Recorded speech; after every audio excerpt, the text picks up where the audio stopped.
and people can go certain place now. But on a whole, after the glow, the mirage that is placed in front of us, after a while it just disappears. And you realize about it was just a mirage. You cannot use it. It's like you have traveled long in a desert. And you start want water, till you start actually feel like you see water. And the nearer you get to the water, is the more it disappears. Right now, we are search.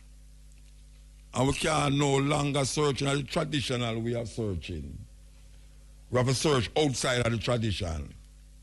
And when we say outside of the traditional way, we are talking about the political framework and the religious framework that has bind us since colonial times.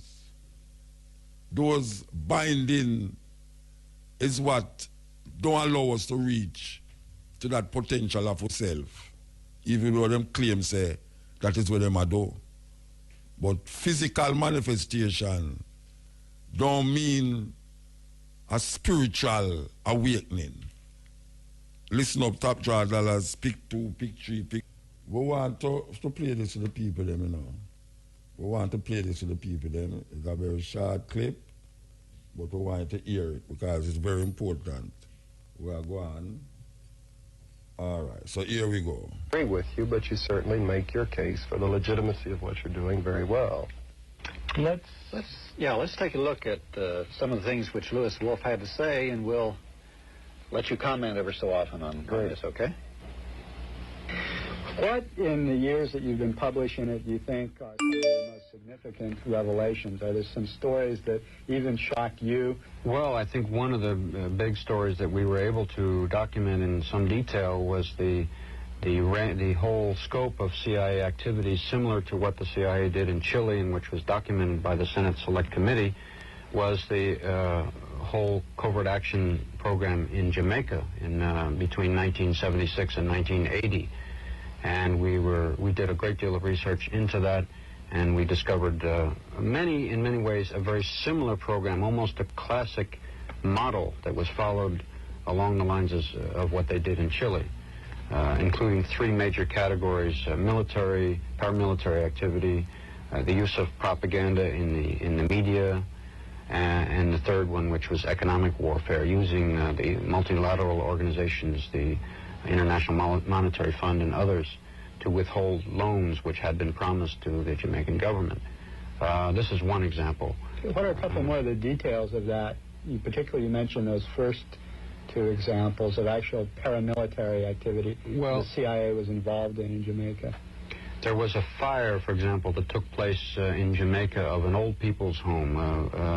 I think 150 old and infirmed women, many of them blind, were living in this home. And as it turned out, the place burned down in the space of about 8 minutes, 7 or 8 minutes.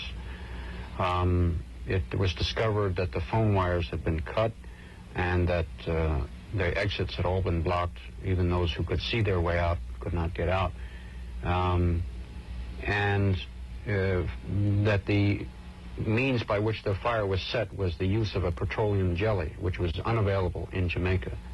This was one indication, among others, that there was outside help.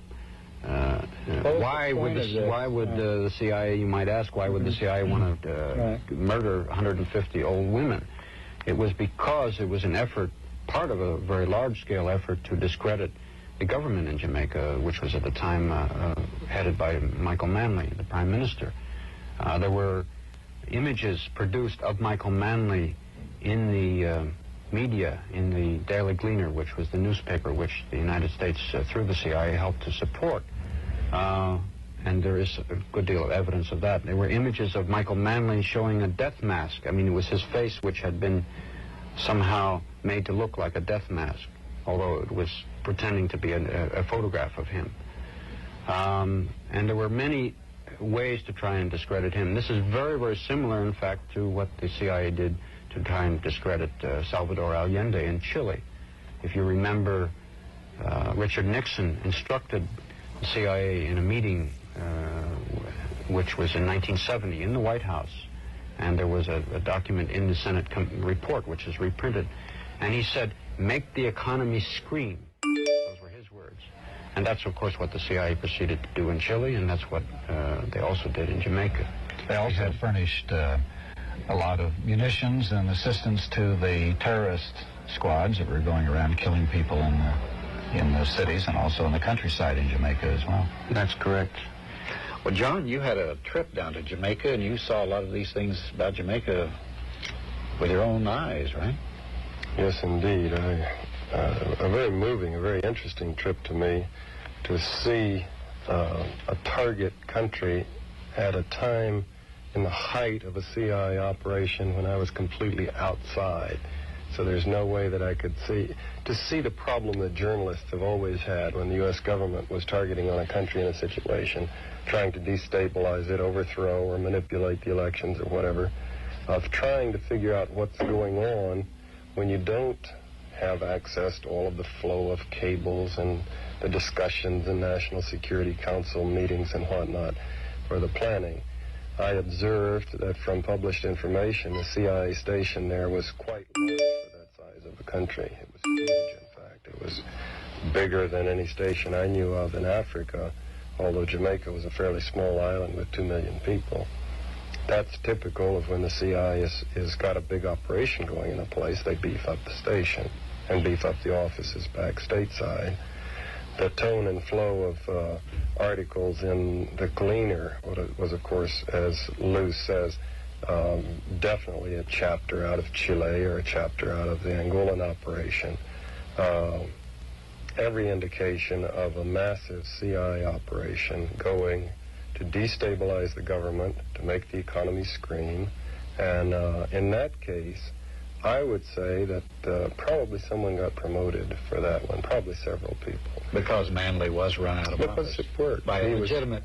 Yeah, without a scandal, without an assassination, without the things that have caused the CIA so much grief, Manley, a champion of social democracy, of giving the people a piece of the pie, was thrown out of office, and an arch-capitalist was put in office.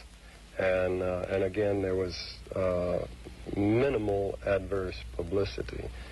Lew Wolf and the others were studying the situation and did publish about what was going on, but it was not published in the New York Times and the Washington Post, and the big television networks didn't do studies on it. Primarily because even if the journalists of the big organs knew